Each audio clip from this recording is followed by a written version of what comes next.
Comenzamos desde el año 1944. El pediatra Hans Asperger publicó un artículo en el que describió a un grupo de 4 chicos que presentaban las siguientes características: dificultades en la comunicación no verbal, expresión verbal peculiar, adaptación social pobre, intereses específicos, intelectualización del afecto, torpeza motriz y problemas de conducta.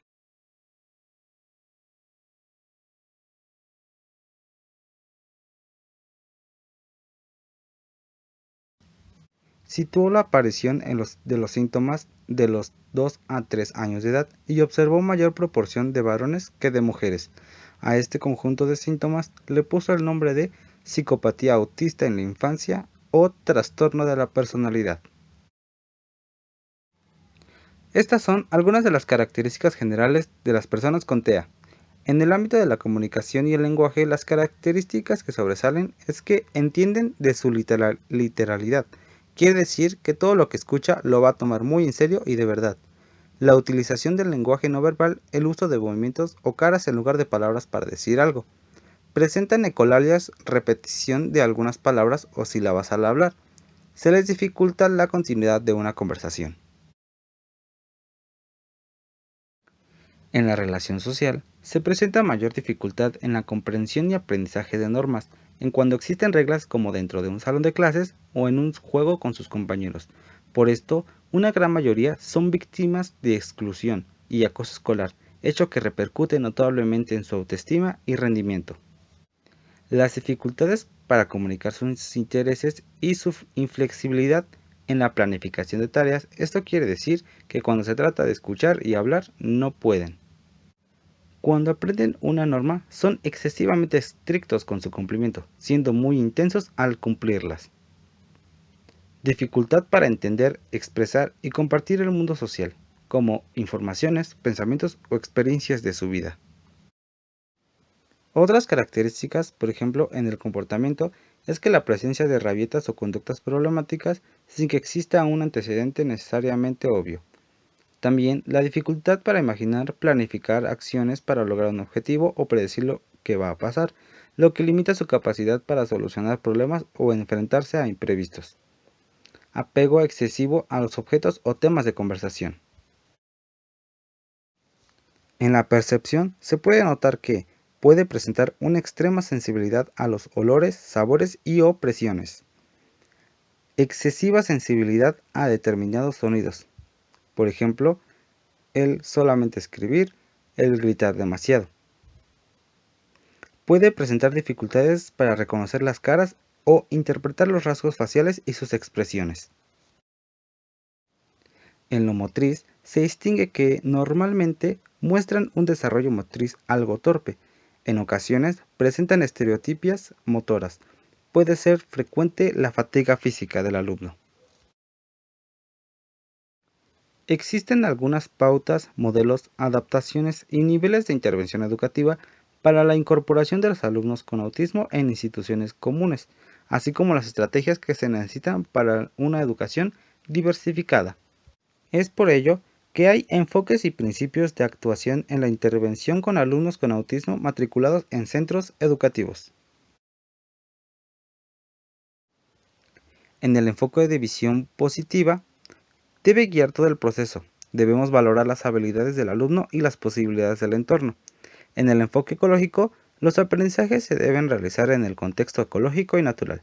En el enfoque funcional, debe valorar las necesidades, recursos y apoyos que garanticen que las propuestas sean eficientes para aplicar en el salón. Estos son los principios que se deben seguir. El principio de la normalización se cumple cuando las adaptaciones que requiere el alumnado con TEA puede adoptarse a todo el grupo.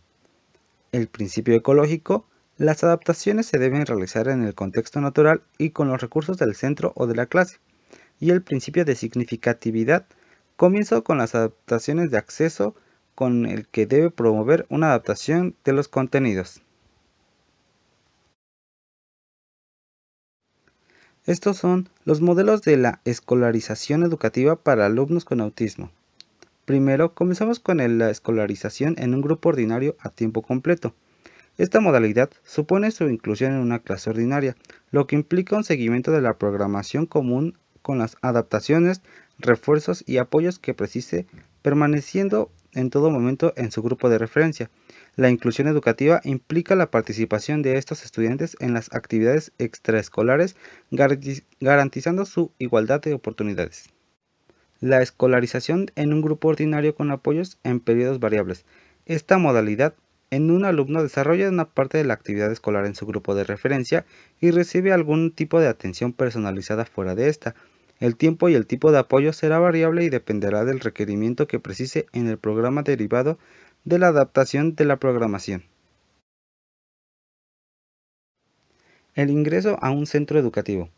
El objetivo fundamental de esta etapa debe ser la inclusión, la adaptación positiva del alumno en el centro, en el aula y en las actividades que se desarrollen. Mantener una aula estructurada que proporciona información anticipada de lo que va a suceder durante la jornada escolar, con materiales adaptados y puesta en marcha de estrategias específicas para que los alumnos se faciliten la inclusión. Estas son las adaptaciones más importantes en las instituciones educativas para ser diversificadas. Utilizar un material gráfico como láminas, videos, modelos de trabajo terminados, dibujos, entre otros, que le permitan comprender a la temporalidad de los eventos, organizar sus acciones en secuencias lógicas e identificar las emociones que producen en las situaciones del alumno. Elegir lo que sirve aquí y ahora para el alumno. Los que tienen mayor aplicación práctica en la vida social y los que se pueden aplicar a un mayor número de situaciones. Procurar llevar una evaluación flexible y creativa, por ejemplo, visual y táctil en lugar de auditiva, oral y práctica en lugar de teórica y escrita, diaria en lugar de trimestral, basada en la observación en un lugar de exámenes. Pedir respuestas no verbales, como señalar, encerrar o construir, emplear respuestas de hechos y evitar las de juicios, ya que para ellos estas resultan ser muy complicadas. Resumen de necesidades y apoyos. Los educadores deben concretar la presentación de nuevos conceptos y del material abstracto y utilizar un aprendizaje basado en la práctica, pues los alumnos con autismo tienen una gran dificultad para entender el contenido abstracto y las generalizaciones.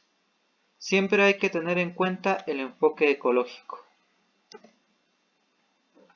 Los educadores deben potenciar los puntos fuertes de sus alumnos. Esto es algo que se ha reiterado en las distintas lecturas que hemos revisado. Lo importante es el alumno, no el autismo. Debemos enfocarnos en las diversas fortalezas que presentan todos los estudiantes.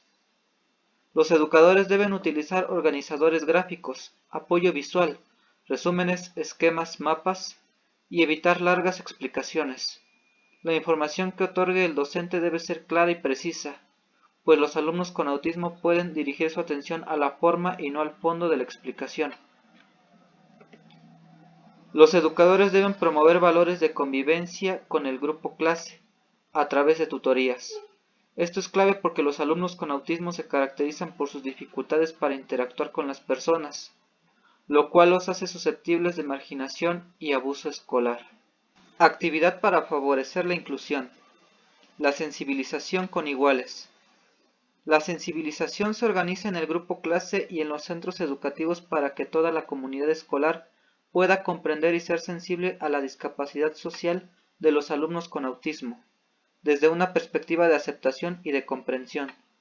Estas intervenciones tienen en cuenta los sentimientos de la persona con autismo, parten de un conocimiento profundo de sus necesidades y conductas y dan un trato personal y especializado.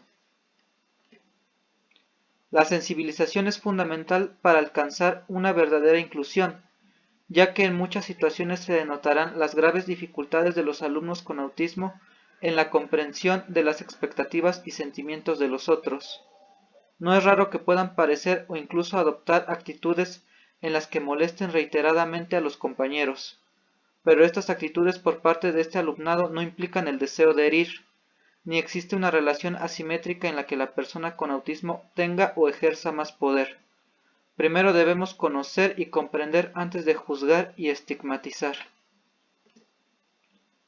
En la página 31 de la lectura se exponen una serie de pasos para el desarrollo de una sesión de sensibilización en torno a un estudiante con autismo.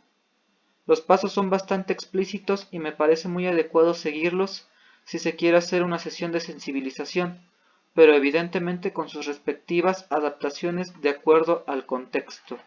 ¿Qué hacer ante el acoso y abuso escolar en el alumnado con autismo?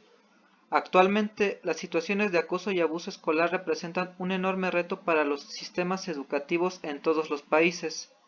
El bullying se define como una acción repetida de abuso u opresión de una persona que tiene mayor poder sobre una que no tiene tanto, o como un sistemático abuso de poder.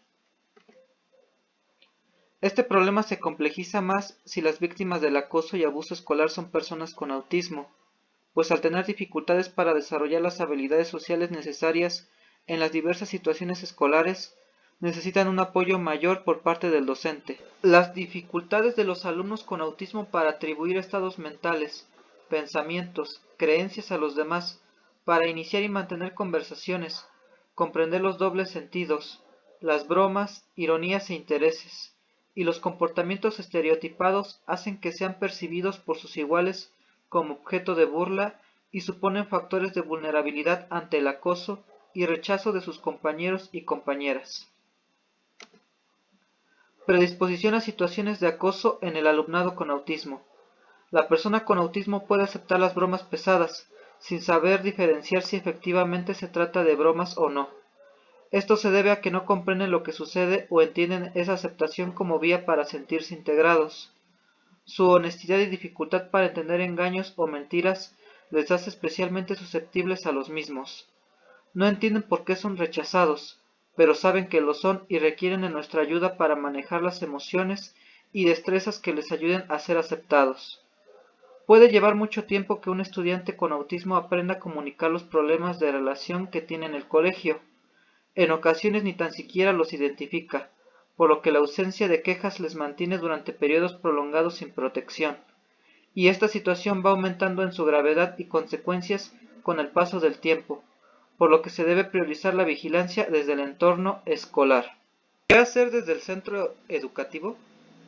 Sin duda lo más importante es la observación, sobre todo en aquellos contextos menos estructurados como los recreos, los trabajos en grupo o las clases en educación física.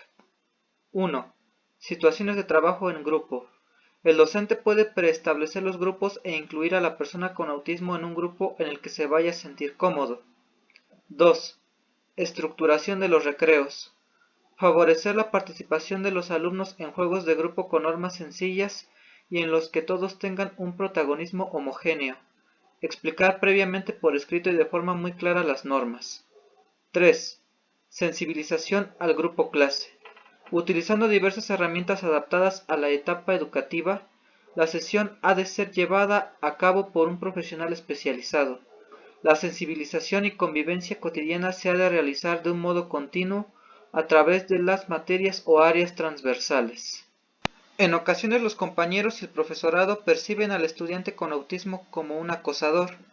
Esto puede deberse a sus déficits en empatía y habilidades sociales que pueden provocar diversas situaciones molestas para el resto de los compañeros. Algunas de las posibles soluciones son las siguientes. Escuchar a todas las partes implicadas por separado y explicar a cada una de ellas las motivaciones y sentimientos de las otras. Ser explícitos con la persona con autismo al explicarle cuál es la interpretación de sus compañeros de su conducta, siendo tajantes si efectivamente está teniendo un comportamiento acosador, por ejemplo, persiguiendo a un chico o a una chica que le gusta, y ofrecerle una conducta adecuada para solucionar el conflicto, por ejemplo, pedir disculpas y delimitar de forma estricta cómo debe acercarse sin molestar o cómo debe reaccionar. Los anexos de la lectura son muy interesantes y recomiendo que se revisen detenidamente. Los primeros dos anexos ejemplifican las instrucciones de una actividad y de una evaluación. Lo que resalta de inmediato es que los pasos ofrecen una explicación concisa y explícita de lo que se debe hacer, muy necesario para los alumnos con autismo. El tercer anexo señala las competencias que deben desarrollar los alumnos con autismo y los retos implicados. El cuarto, quinto y sexto anexo nos sugieren pautas muy concretas para las clases que incluyen niños con autismo.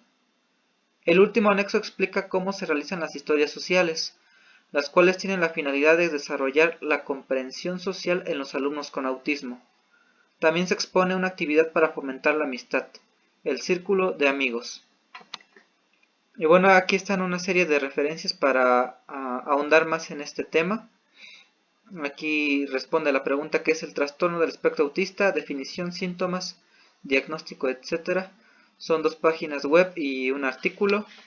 Y aquí son las referencias sobre las cuales se basa nuestra actividad: un artículo y un juego en línea. Y eso es todo.